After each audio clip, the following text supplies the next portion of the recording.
स्थानी वदादेशो नल विधौ। तो स्थानी वदादेशो अनल विधौ इदम सूत्रम अति विशिष्टम सूत्रम। प्रत्येक प्रकरण में कुछ ऐसे सूत्र हैं, अर्थात 3997 सूत्रों में से 3 कम है 4000 में।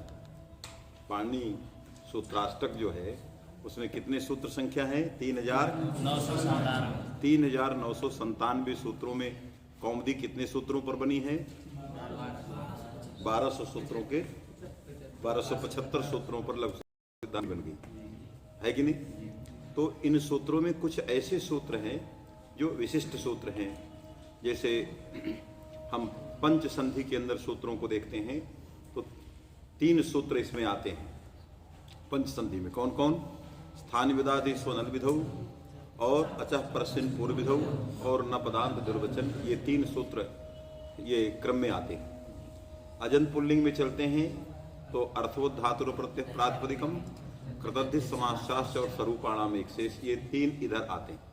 कारक में चलते हैं तो प्रातिपदिकार्थ कर्तु और गतबुद्धि, ये 3 सूत्र इधर आते हैं। तो इस तरह से 3 का एक त्रिक जो है बनता है। उन्हीं त्रिक में से ये सूत्र है स्थानि वदादेशो अनल विधौ। स्थानिवत ये प्रथमांत अव्यय पद है, आदेशः ये भी प्रथमांत है और अनल विधौ ये सप्तम्यंत है। ठीक है। सूत्रे 3 पदानि सन्ति। स्थानिवत आदेशः अनल विधौ, इसमें स्थानिवत विधेय है, ये अतिदेश विधि है। इस विधि का नाम अतिदेश विधि। यह भी अतिदेश विधि भी विधि शास्त्रों की उपकारक विधि है। इसमें भी विधि उपकारकत्व है। विधि शास्त्रों की प्रवृत्ति और निवृत्ति की प्रयोजक है। इसके कारण भी विधि शास्त्र प्रवृत्त होते हैं और निवृत्त भी होते हैं। बात समझे कि नहीं? तो इसलिए यह अतिदेश विधि है। तो स्थानिवत ये विधेय है और इसका उद्देश्य क्या है? आदेश। तो उद्देश्य आदेश है और विधेय जो है स्थानिवत है।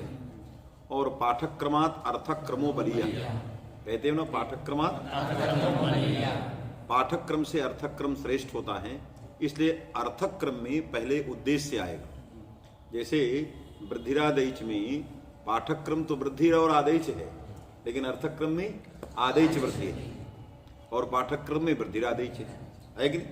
उसी तरह से पाठक्रम में स्थानिवदादेश है और अर्थक्रम में आदेश स्थानिवत ये है। तो अर्थक्रम में आदेश स्थानिवत ये विधि है और अनल विधौ ये निषेध है। अनल विधौ यह अंश निषेध है और आदेश स्थानिवत ये अंश जो है विधि है, ये अतिदेश विधि है। तो स्थानिवत में वती प्रत्यय है कि नहीं? कौन प्रत्यय है? वती प्रत्यय। वती प्रत्यय करने वाले कितने सूत्र हैं? 2 सूत्र हैं। तेन तुल्यम क्रिया चेद वती और तत्र तस्यैव, ये 2 सूत्र जो हैं तद्धित में वती प्रत्यय करने। तो यहाँ तेन तुल्यम में तेन मने तत्त प्रातिपदिक प्रकृतिक तृतीयांत समर्थ सुबंत तेन का अर्थ है। तेन मने तत्त प्रातिपदिक प्रकृतिक जो तृतीयांत समर्थ सुबंत, उससे कौन प्रत्यय होता है? वती प्रत्यय होता है। अर्थात तृतीयांत समर्थ सुबंत से वती प्रत्यय होता है। किस परिस्थिति में? अर्थात क्रियागत तौल्य रहने पर, क्रियागत सादृश्य रहने पर। यदि क्रियागत तुल्यता है तो तृतीयांत समर्थ सुबंत से वती प्रत्यय आएगा। जैसे उदाहरण में ब्राह्मणवत् क्षत्रियः अधीते, तो ब्राह्मणेन तुल्यम अध्ययनम कस्य? क्षत्रियस्य। यथा ब्राह्मणः अधीते तथा क्षत्रियः अधीते। तो यहाँ वती प्रत्यय ब्राह्मणेन तुल्यम ब्राह्मणवत् ये प्रयोग बनता ना। ब्राह्मणेन तुल्यम क्षत्रिय कर्तृकम अध्ययनम, माने ब्राह्मण कर्तृकम अध्ययन तुल्यम क्षत्रिय कर्तृकम अध्ययनम। क्योंकि ब्राह्मणवत् अधीते में ब्राह्मण शब्द ब्राह्मण कर्तृक अध्ययन परक है और क्षत्रिय भी क्षत्रिय कर्तृक अध्ययन ही, क्षत्रिय अधीते है। बात समझे कि नहीं? क्योंकि जब तक ब्राह्मण जो है ब्राह्मण कर्तृक अध्ययन परक नहीं होगा तब तक तेन तुल्यम क्रिया चेदवती सूत्र की प्रवृत्ति नहीं होती। इससे प्रथम सूत्र से विहित वती तभी साधुत्व वती का साधुत्व होता है जब उसमें अन्वय क्रिया पे होता है, जब उसका अन्वय क्रिया पे होता है। 8 चीजें ऐसी हैं जिनका अन्वय क्रिया पे होता है। उनमें से प्रथमोवती है, उनमें से जो प्रथमवती है, तस्य साधुत्वम क्रियैवित्यवधार्यताम, उसका साधुत्व क्रिया के अन्वय में ही है कि नहीं? माने साधुत्वम अष्टकस्यास्य क्रियैत्यवधार्यताम, कारकम प्रथमोवती, कारक का साधुत्व तभी है जब वो क्रिया के साथ अन्वित हो। प्रथमवती तेन तुल्यम क्रिया चेदवती, मैंने प्रथम सूत्र से विहित वती का साधुत्व तभी है जब उसका अन्वय कहाँ हो? क्रिया के साथ। इससे 8 वस्तुएं हैं जिनका साधुत्व क्रिया के अन्वय, क्रिया में अन्वय के साथ होता है। समझ में बात आ गई? तो यहाँ ब्राह्मणवत अधीते, माने ब्राह्मणवत क्षत्रिय अधीते में ब्राह्मणवत क्षत्रिय, ये जो वाक्य है इसमें ब्राह्मण शब्द से आने वाला वती तभी साधुत्व को प्राप्त करेगा जब उसका अन्वय क्रिया में हो, है कि नहीं? तो कैसे करेंगे? तो ब्राह्मण शब्द को ब्राह्मण कर्तृक अध्ययन परक मानेंगे। ब्राह्मणवत का अर्थ है ब्राह्मण कर्तृक अध्ययन तुल्यम। यहाँ अर्थ ब्राह्मणवत माने ब्राह्मण सदृशा, ये नहीं, ब्राह्मण कर्तृक अध्ययन सदृशा, है कि नहीं? इस अर्थ में उसको लेंगे। तो ब्राह्मण शब्द ब्राह्मण कर्तृक अध्ययन परक, बस में कि नहीं? तो जब अध्ययन परक होगा तो ब्राह्मण कर्तृक अध्ययन तुल्यम क्षत्रिय कर्तृकम अध्ययनम। तो अध्ययन क्रियागत तौल्य माने सादृश्य को लेकर के ब्राह्मण जो इत्याकारक शब्द है, तत्प्रकृतिक समर्थ सुबंत तृतीयांत ब्राह्मणेन से कौन प्रत्यय आ गया? वती प्रत्यय आ गया। तो क्या बन गया? ब्राह्मणेन वती। अब तद्धितांतत्वात् प्राप्ति संज्ञा विभक्ति चली गई, ब्राह्मण वत बन गया। और स्वरादि गण में वत का पाठ है। स्वरादि गण में किसका पाठ है? वती, वत प्रत्यय का पाठ है। वती वहां स्वरादि गण में आता है। तो केवल प्रत्यय का प्रयोग होता नहीं, तो वती से क्या लेंगे? वत्यंत लेंगे। वत्यंत कौन होगा? ब्राह्मणवत, क्षत्रियवत, स्थानीवत, ये सारे वत्यंत होंगे। इनको स्वरादि गण में पाठ होने से क्या कहेंगे? अव्यय कहेंगे। तो अव्यय कहेंगे तो उससे उत्तर आने वाली विभक्ति भी अव्यादाप सुपा से लुप हो जाए। समझ में आया? तो इसलिए स्थानीवत भी यही है, अस्थानिना तुल्यम, है कि नहीं? अस्थानिना तुल्य आदेश, अस्थानिना तुल्य आदेश, अस्थानी से तुल्य आदेश है। तो यहाँ अस्थानी और आदेश में क्या तौल्य है? तो प्रायः परंपरा में लभनक क्रियागत तौल्य की चर्चा की जाती। क्या क्रिया की? माने आदेशः अस्थानी संबंधी कार्यम लभते, है कि नहीं? तो आदेशः लभते कार्यम, तो आदेशः कार्यम लभते, तो अस्थानी संबंधी जत कार्यम, है कि नहीं? माने स्थानी जत कार्यम लभते।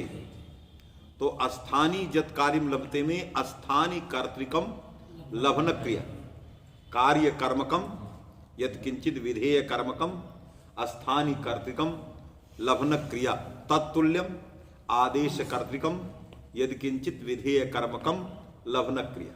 तो यहां दोनों में कौन तुल्यता हुई?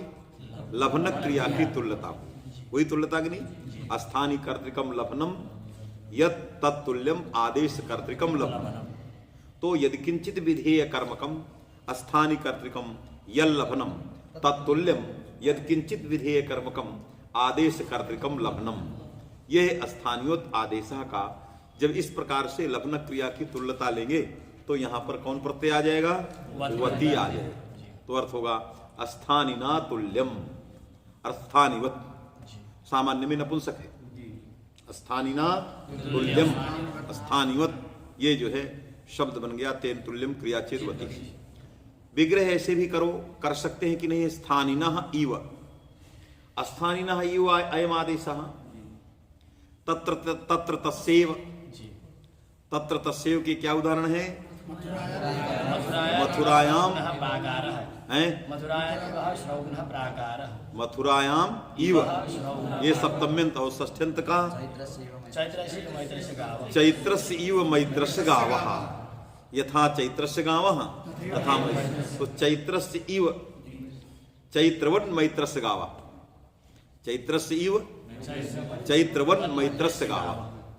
तो जैसे चैत्रस्य इव इस अर्थ में तत्र तस्यैव सूत्र के द्वारा इवार्थ में वती प्रत्यय होके चैत्रवन मैत्रस्य गावा प्रयोग बनता है, उसी तरह से स्थानिनः इव आदेशः स्थानिवत आदेशः, किसी क्रिया के तौल्य की आवश्यकता नहीं, किसी क्रिया के तौल्य की आवश्यकता नहीं है। यहां तो क्या हो जाएगा, तत्र तस्यैव में षष्ठ्यंतात इव अर्थ में, क्योंकि तुल्य और इव दोनों समानार्थक हैं, वो क्रियागत तौल्य में होता है, ये क्रिया क्रिया समस्त में जब होता है, यदि क्रिया रहे ना भी रहे तब भी इव अर्थ में ये प्रत्यय आ जाता है। तो जैसे चैत्र से इव में चैत्रवत बनता है, वैसे स्थानिनः इव इसमें भी बन जाए। मथुरायाम इव मथुरावत श्रुवने प्राकार, समझे कि नहीं। तो स्थानिनी इव स्थानिवत आदेश, ये विग्रह भी कर सकते, स्थानिनी इव है कि नहीं, स्थानिवत। तो तत्र तस्यैव सूत्र की प्राप्ति यहां क्यों नहीं होती। लेकिन जब उसके उदाहरण हम देखते हैं, हम उदाहरण देते हैं मथुरायाम इव सुर्घने प्राकार, तो मथुरायाम भी सप्तम्यंत रहता है और उधर सुर्घने भी सप्तम्यंत है, अर्थात उपमान भी सप्तम्यंत है और उपमेय भी सप्तम्यंत है। चैत्रस्य इव मैत्रस्य गावा, चैत्रस्य इव में उपमान भी षष्ठ्यंत है और उपमेय भी षष्ठ्यंत है। ये उसके उदाहरण है। तो उसके स्वरूप को देखने के बाद, उदाहरण क्या है, लक्षण का स्वरूप है, लक्षण और लक्ष्य दोनों मिला के एक स्वरूप होता है। तो उसका जो स्वरूप है, उस स्वरूप देखने के बाद जो उसकी पहचान होती है, वो लगता है यह इस प्रकार का है कि नहीं। स्वरूप से जानते ना कि ये इस प्रकार का, जैसे मैं बार बार उदाहरण देता हूं, कोई पक्षी है, पक्षी को आपने देखा, कौन क्या है आप नहीं जानते, क्या है ये पक्षी है कि बांदर है कि पशु है कि आदमी क्या है, लेकिन आपने उसके स्वरूप को देखा कि ये पंख है, इसके दो पैर हैं, ये पंख हैं इसके, ये ऐसा है। उसके सारे स्वरूप को देखने के बाद आपने उसको किस जाति में समझा, ये पक्षी जाति है।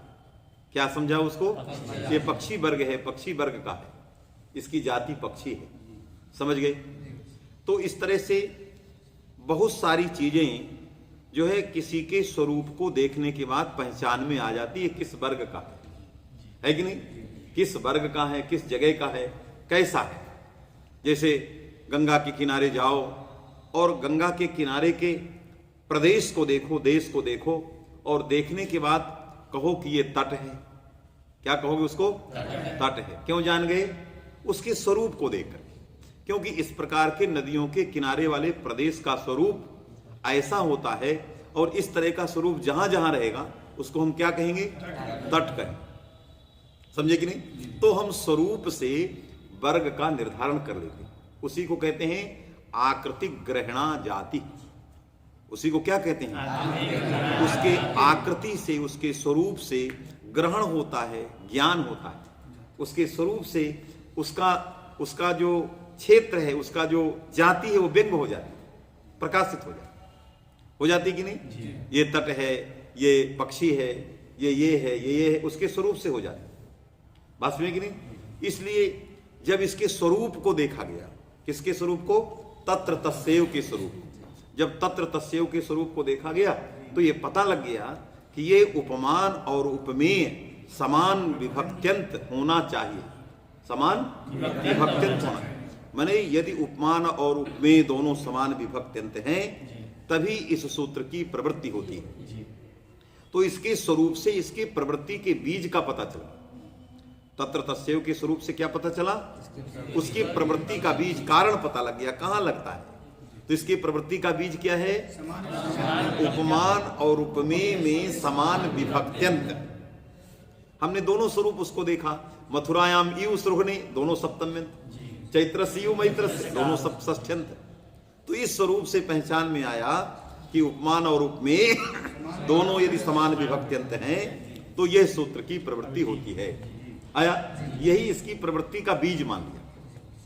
जब बीज माना गया तो अस्थानिनः यू ऐसा तो नहीं, यहां उपमान अस्थानी, उपमेय आदेश हम नहीं बदल सकते, स्थानिनः आदेशस्य नहीं बदल सकते। सूत्रकार पढ़े हुए हैं, ये भगवान सूत्रकार का पाठ है, तो हम अपने से इसको परिवर्तन तो यहाँ उपमेय प्रथमांत है और उपमान जो स्थानीय है उसको आपने षष्ठ्यंत कर दिया, सप्तम्यंत कर दिया, तब तत्र तस्यैव की प्रवृत्ति नहीं होगी, क्योंकि उपमान और उपमेय में समान विभक्त्यंत नहीं, इसलिए समान विभक्त्यंत न होने से सूत्र की प्रवृत्ति नहीं होगी।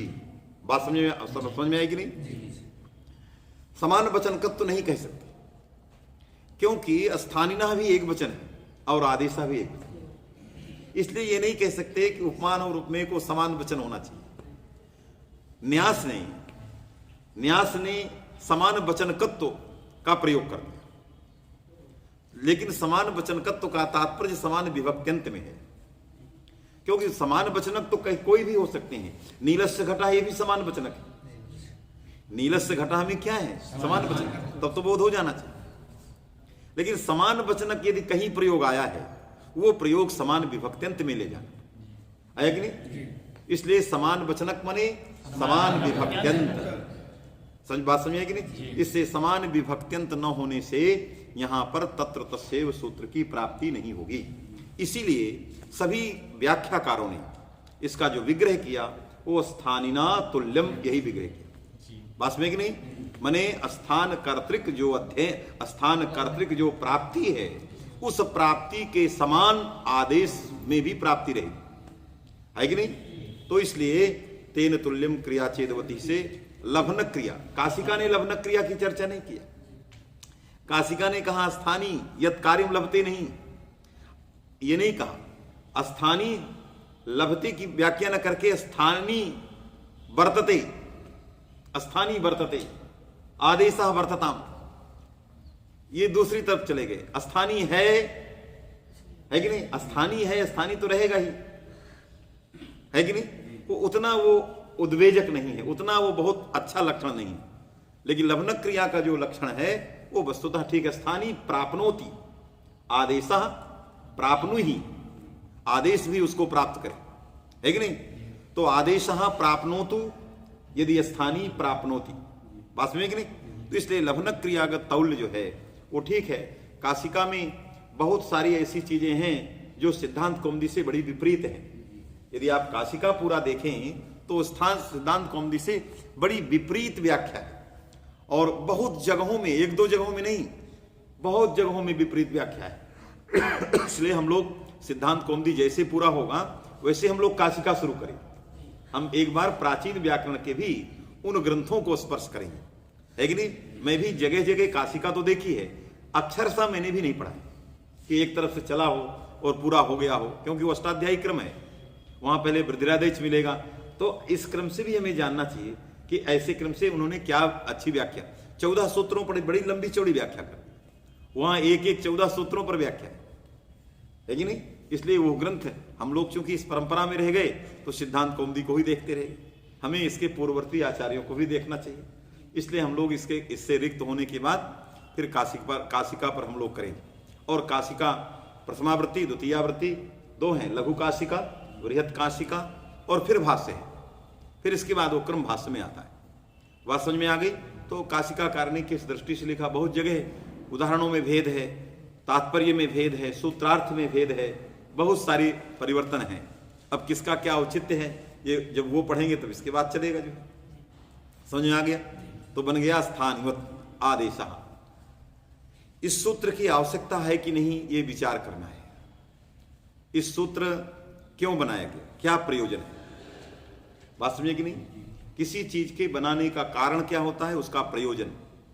यदि आप किसी कार्य को प्रारंभ करते हैं तो पहले आप फल को मन में रख लेते हैं, और हमारे स्तोत्र भी हमको ठगते हैं, ऐसा नहीं है, वो भी हमको अच्छी अच्छी लुभावने फल बताते हैं कि नहीं? कहते हैं ऐसे हो जाएगा, त्रिसंध्यम पठेत नित्यम सह कुबेर समो भवेत। कितना बड़ा हमको उस कार्य में प्रवृत्त करने के लिए कितना लोभ दे रहे हैं, माने हमको वो समझ रहे हैं कि ये इस तरह के लोग हैं, ये नहीं करेंगे, इसलिए ऐसे ऐसे लोभ हमको दे रहे हैं। तो किसी कार्य में प्रवृत्ति के लिए फल का होना तो अनिवार्य है कि नहीं? फल अवश्य मन में रहता है, तभी हम उस कार्य को प्रारंभ करते हैं। फल न रहे ये बड़ा असंभव है। और फल न रहना क्या कहा जाएगा? निष्काम कहा जाएगा। निष्काम का भी कोई फल होगा। हमने उसको फल की भावना से नहीं किया, लेकिन जो किया उसका कुछ फल होगा। यदि सोचे क्या फल होगा, तो यही फल है कि हमारा अंतःकरण विशुद्ध कर रहा है। इससे कम बड़ा फल है।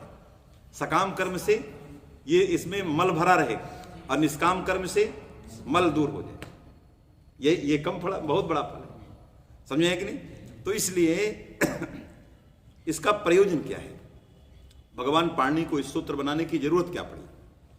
क्योंकि लोक में देखा गया, लोक न्याय है, तत्स्थानापन्न तद्धर्मम लभते। तत्स्थानापन्न गुरु स्थानापन्न राजा स्थानापन्न कश्चित पुरुषः तद्धर्मम लभते। यदि गुरु स्थानापन्न शिष्य है तो वह जो अग्र आसनादि कार्य हैं उन समस्त पूजा आदि धर्म को प्राप्त कर लेगा। ये एक लोक में है। किसी के स्थान में कोई अभिषिक्त कर दिया जाए, है कि नहीं? जैसे गुरु ने अपना लिख दिया कि मेरा प्रतिनिधि आ रहा है, तो आपको वहां मंच में जगह मिल जाएगी। मिलेगी कि नहीं? मिल जाएगी। यद्यपि आजकल लिख देते हैं प्रतिनिधिर्न प्रेष्यः, है कि नहीं? क्योंकि उतना उन्हें बचाना है, भेज दिए हैं कार, तो वहां लिख देंगे प्रतिनिधिर्न प्रेष्यः, माने प्रतिनिधि मत भेजिए आप। लेकिन फिर भी यदि कोई गुरु अपने शिष्य को प्रतिनिधि के रूप में भेज देता है, तो लोक में गुरु स्थानापन्न होकर वो जा रहा है, तो अग्र आसन जो है वो मंच में प्राप्त करे, है कि नहीं?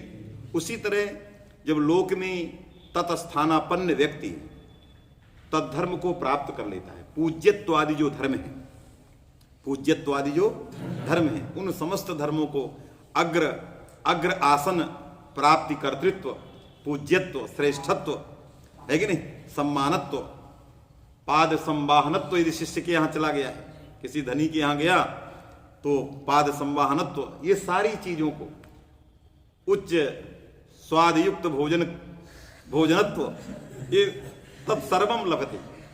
और आगमन काले दक्षिणाया प्राप्ति तत्सर्वम अपि लभते लोकन्याय लोके, वो सारी चीजें लोक में प्राप्त हो जाती। तो जैसे लोक में है वैसे अस्थानी स्थानापन्न आदेश। यहां स्थानी कौन है? जो गुरु समकक्ष स्थानी है। स्थानी मने कोई पूछेगा स्थानी मने, तो स्थान वाला।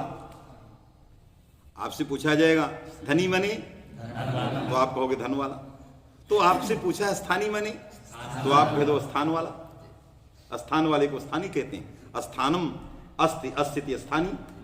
तब वो पूछेगा स्थान मने, तब कहोगे स्थानम च प्रसंग प्रसिद्धत्वात्। स्थान का अर्थ प्रसंग है कि नहीं? तो स्थानी मने प्रसंग वाला, प्राप्ति वाला, जिसमें कोई कार्य प्राप्त होता है। जैसे इक में यण प्राप्त होता है, इक में यण प्राप्त है, इक प्रसंग में यण है, इसलिए इक को क्या कहेंगे? स्थानी के। तो स्थानी मने प्रसंगी, स्थानी मने प्रसंगी, सीधी सी व्याख्या है प्रसंगी। और यदि उस व्यक्ति को प्रसंगी नहीं समझ में आ रहा तो कह दो कारजी, कारजी तियावत, बहुत सरल शब्द है उसके लिए।